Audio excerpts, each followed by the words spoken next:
करंती। ए channel रो समस्त संवाद गुड़िक तथ्य भित्तिक और सत्य उपर आधारित। तेणु ए चैनल को आपण देखंतु, लाइक शेयर सब्सक्राइब करंतु। बन्यारे नवनिर्मित नदीबंध गार्डवाल भांगिला। कोटी कोटी टंका व्यୟରେ निर्मित होइतिबा नदीबंधर गार्डवाल गोटिए बन्यारे ओलटि पड़िला। सुवर्णरेखा नदीर प्रलयंकारी बन्यारू सहरवासी को रक्षा करिबा पई कोटी कोटी टंकार प्रकल्प नामरे अर्थ सरकार दीर्घ वर्ष धरी खर्च करि आसुछंती, किंतु सुवर्णरेखा नदीबंध योजनार सफल रूपायन आज जाए होई पारि नाही। जलेश्वर सहर को रक्षा करिबा पई चलित वर्ष नूतन भावे तैयारी होइतिला नदीबंध और रिंग रोड। शिखरपुर पोलो पाखरु लक्ष्मणनाथ ब्रिज पर्यंत रिंग रोड पई नदीबंधरे केतेक जगारे पक्का गार्डवाल और बाली बस्ता पेचिंग करा जाई रास्ता तैयारी करा जाइथिला।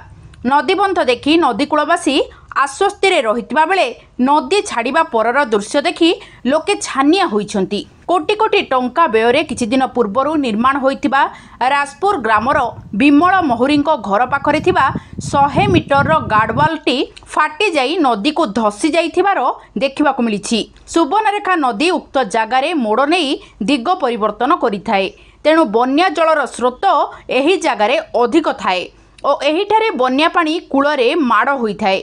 एही जगार सुदृढ़ कंक्रीट गार्डवाल निर्माण करा जाइथिबा बेले गोटिए बन्या परे ताहा नदी गर्भ को चली जावाको बसिछि।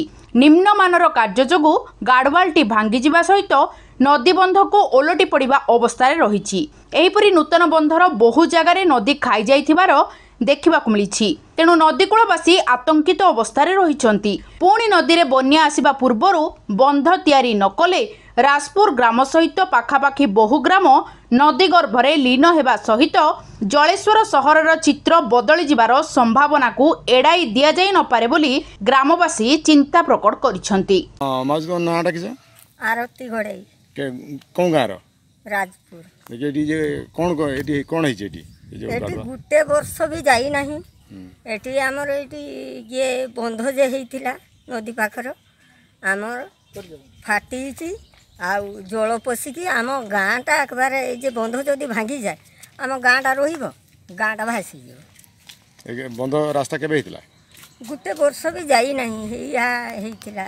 बालेश्वर जिला जलेश्वररू सुशांत कुमार प्रधान को रिपोर्ट, सत्य संधान।